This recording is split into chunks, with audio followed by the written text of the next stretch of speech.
Assalamualaikum warahmatullahi wabarakatuh. Bismillah, alhamdulillah. Qala rabbi shrah li sadri wa yassir li amri wahlul 'uqdatam min lisani yafqahu qawli amma ba'du. Yang terhormat Bapak Muflihul Haq MPD selaku dosen pengampu mata kuliah metodologi pengembangan atau research and development. Yang saya hormati teman-teman sekalian yang mengambil mata kuliah metodologi pendidikan pengembangan atau research and development. Pada kesempatan yang berbahagia ini, izinkan saya, Feni Dayati, dengan NIM 212180142 dari kelas PGSD 6D untuk mempresentasikan seminar proposal dengan judul Pengembangan Media Pembelajaran Diorama berbasis tim pada materi IPAS untuk meningkatkan critical thinking siswa kelas 4 di SD Negeri Kedung Pucang. Pada kesempatan yang berbahagia ini, seminar proposal yang akan saya sampaikan meliputi 3 bab, yaitu bab 1, bab 2, dan bab 3. Pada bab 1 terdapat latar belakang yang mencakup permasalahan umum, permasalahan khusus, dan solusi yang ditawarkan. Pada permasalahan umum ini, pembelajaran kegiatan mengalami perubahan dalam pendidikan pada abad ke-20 sampai abad 21. Pendidikan masih berfokus yang informasinya bersumber dari buku ajar atau bahan ajar, sehingga siswa cenderung pada pemikiran yang masih struktural. Pada permasalahan khusus ini di SD Negeri Kedung Pucang, siswa belum berminat dalam memperhatikan karena pembelajaran masih bersumber pada buku ajar atau bahan ajar saja, sehingga pembelajaran belum tercipta interaktif atau belum memanfaatkan media pembelajaran. Untuk itu, solusi yang ditawarkan yaitu dengan membuat media pembelajaran diorama atau media pembelajaran 3 dimensi dengan terintegrasi profil pelajar Pancasila. Adapun identifikasi masalah pada bab 1 ini melingkupi 5 komponen. Yang pertama, suasana pembelajaran yang membosankan dan pasif di dalam kelas karena pembelajarannya bersifat satu arah. Kemudian, sumber bahan ajar yang digunakan berpatokan pada buku guru dan buku siswa. Ketiga, terbatasnya penggunaan media pembelajaran dalam proses belajar mengajar. Keempat, siswa masih terbawa kebiasaan-kebiasaan di rumah selama COVID-19. Dan yang terakhir, perangkat elektronik dan media pembelajaran belum dimaksimalkan dalam proses kegiatan belajar mengajar. Kemudian, batasan masalah di sini, setelah mengidentifikasi masalah yang telah diuraikan, peneliti harus memutuskan untuk membatasi masalah tersebut dengan membuat media pembelajaran diorama berbasis tim pada materi IPAS bab 6, yaitu Indonesiaku Gaya Budaya, untuk meningkatkan critical thinking siswa kelas 4 di SD Negeri Kedung Pucang. Selanjutnya, rumusan masalah, yaitu yang pertama, bagaimana pengembangan media pembelajaran menggunakan diorama sebagai media pembelajaran untuk materi IPAS tentang bab 6, yaitu pada materi Indonesiaku Kaya Budaya untuk meningkatkan critical thinking siswa kelas 4 di SD Negeri Kedung Pucang. Yang kedua, bagaimana tingkat kelayakan dan apakah diorama merupakan alat pembelajaran yang efektif. Tujuan penelitian yang pertama yaitu untuk mengetahui tingkat kelayakan dan seberapa efektif penggunaan situs web pembelajaran diorama pada minat belajar dan proses pembelajaran di mata pelajaran IPAS di kelas 4 SD Negeri Kedung Pucang. Selanjutnya, untuk mengetahui seberapa berbeda hasil belajar siswa sebelum dan sesudah menggunakan situs web pembelajaran Google pada materi IPAS materi Indonesiaku Kaya Budaya. Kemudian spesifikasi produk yang dikembangkan pada seminar proposal kali ini yang pertama yaitu tentang media diorama, profil pelajar Pancasila yang dikembangkan di SD Negeri Kedung Pucang. Kemudian alat peraga dibuat dengan menggunakan papan kayu, styrofoam, dan juga bahan-bahan ATK yang terkait. Kemudian bagian-bagian dari materi Indonesiaku Kaya Budaya ini telah dimodifikasi dan dikembangkan oleh peneliti untuk menjadikan media yang terintegrasi. Selanjutnya, manfaat penelitian di sini yang pertama yaitu manfaat praktis, kemudian manfaat teoritis. Nah, di sini terdapat 2 manfaat yang memang sangat berguna untuk masing-masing peserta didik. Manfaat Praktis di sini bagi peneliti yaitu alat peraga diorama menawarkan media pembelajaran 3 dimensi yang unik dan tidak membosankan. Kemudian untuk sekolah, inovasi baru dalam menggunakan media pembelajaran berbasis STEM yang dapat meningkatkan pemahaman peserta didik. Kemudian untuk peserta didik, pengalaman belajar yang menarik dan dorongan untuk belajar yang lebih besar. Serta untuk guru memungkinkan pada pembelajaran topik-topik membutuhkan pengembangan lebih lanjut dan materi yang disampaikan sebagai sarana untuk menghibur siswa karena siswa biasanya hanya menggunakan buku sebagai alat pembelajaran.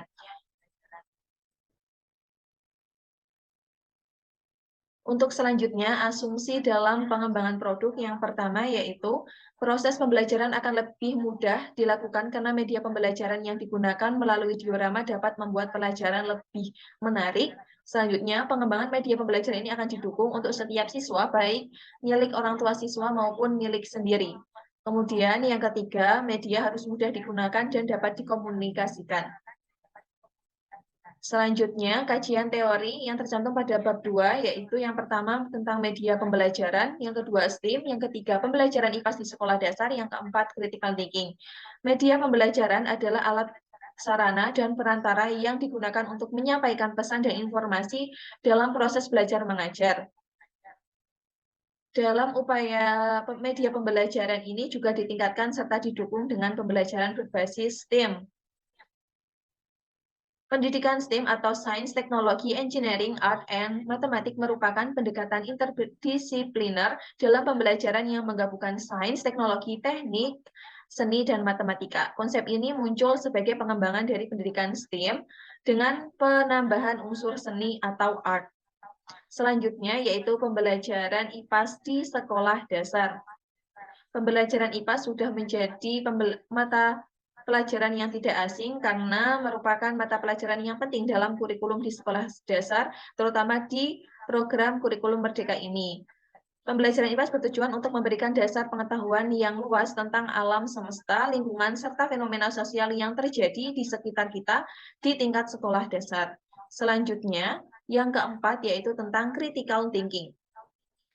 Critical thinking atau berpikir kritis adalah kemampuan untuk menganalisis, menilai, dan menyintesis informasi dengan tujuan untuk mengambil keputusan yang logis dan berbasis bukti.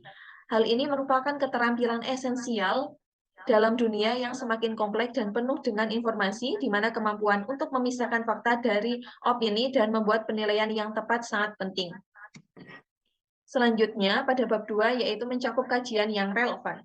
Kajian yang relevan berpengaruh pada media diorama terhadap pemahaman konsep ekosistem pada siswa sekolah dasar oleh Ahmad R. Sari L. pada tahun 2022. Kemudian yang kedua, efektivitas penggunaan media diorama sebagai media pembelajaran untuk materi daur hidup hewan oleh Setiawan MT Lestari H. pada tahun 2021. Kemudian yang ketiga, peningkatan keterampilan berpikir kritis melalui media diorama pada pembelajaran IPAS oleh Wulandari S.E.T. Nugroho pada tahun 2023. Kemudian pengaruh media diorama terhadap motivasi belajar siswa pada pembelajaran IPAS Pratama Hidayat R pada tahun 2020. Selanjutnya, kerangka berpikir pada media diorama yang telah dikaji, yaitu menurut yang pertama harus menganalisis kebutuhan dan juga analisis materi. Selanjutnya, setelah menganalisis kebutuhan dan analisis materi, juga mempelajari tentang dan mengkaji pengaruh media diorama terhadap motivasi belajar siswa pada pembelajaran IPAS. Menurut Pratama A.Ed Hidayat R. tahun 2020.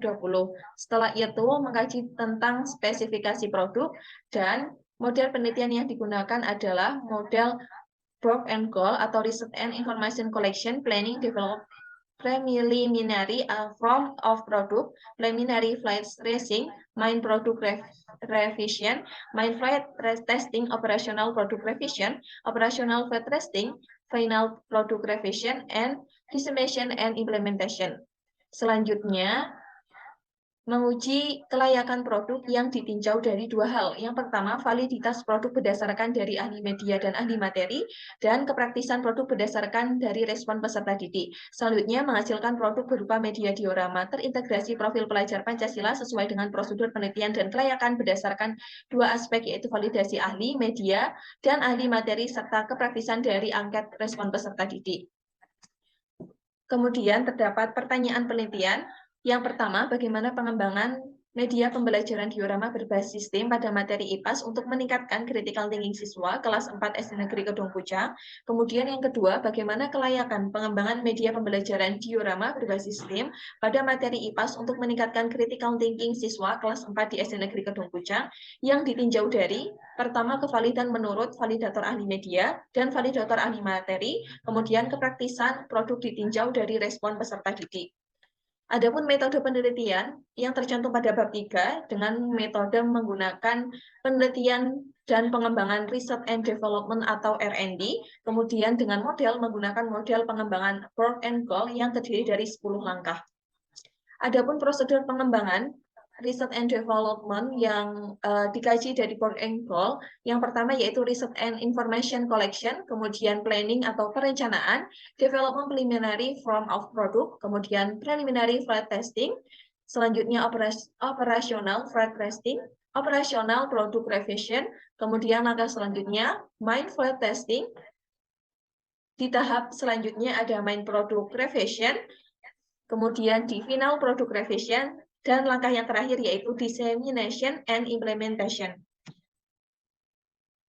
Selain itu pada bab 3 juga diuji produk melalui desain uji coba produk yang meliputi dua langkah atau dua komponen, yakni yang pertama desain uji coba yang melingkupi 3 poin. Yang pertama preliminary flight testing atau uji coba lapangan pada tahap awal, yang kedua main flight testing atau uji coba lapangan tahap 2, kemudian yang ketiga operational flight testing, uji coba operasional tahap 3. Adapun komponen yang kedua yaitu subjek uji coba yang dilaksanakan oleh peserta didik kelas 4 SD Negeri Kedung Pucang dengan jumlah peserta didik 30 peserta didik. Selanjutnya teknik dan instrumen pengumpulan data, yaitu yang pertama dengan teknik pengumpulan data melalui observasi, yaitu dengan observasi melalui datang langsung survei lapangan ke sekolah, yaitu di SD Negeri Kedung Pucang, kemudian melaksanakan wawancara kepada guru kelas terkait, yaitu guru kelas 4.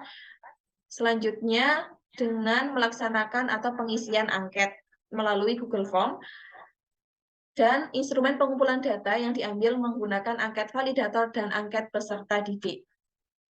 Selanjutnya, teknik analisis data. Analisis uji kevalidan di sini berpedoman pada penskoran lembar kelayakan untuk ahli, yaitu dengan kategori sangat setuju skor 5, setuju skor 4, kurang setuju skor 3, tidak setuju skor 2, sangat tidak setuju skor 1.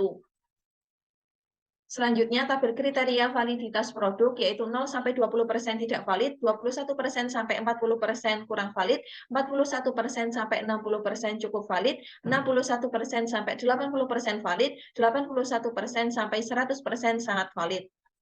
Teknik analisis data yaitu dengan analisis kepraktisan melalui tabel pedoman penskoran lembar kepraktisan untuk peserta didik dengan tabel kategori ya dengan skor 1 dan tidak kategori dengan skor 0. Selanjutnya tabel kriteria validitas produk yaitu 0 sampai 20% dengan kategori tidak praktis, 21% sampai 40% kurang praktis, 41% sampai 60% cukup praktis, 61% sampai 80% praktis, dan 81% sampai 100% sangat praktis.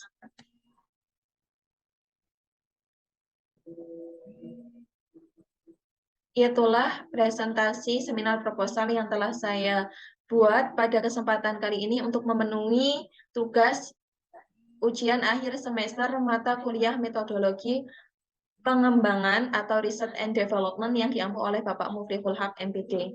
Demikian simulasi seminar proposal pada kesempatan kali ini, kurang lebihnya mohon maaf. Saya akhirul kalam, wabillahi taufiq wal hidayah, wassalamualaikum warahmatullahi wabarakatuh.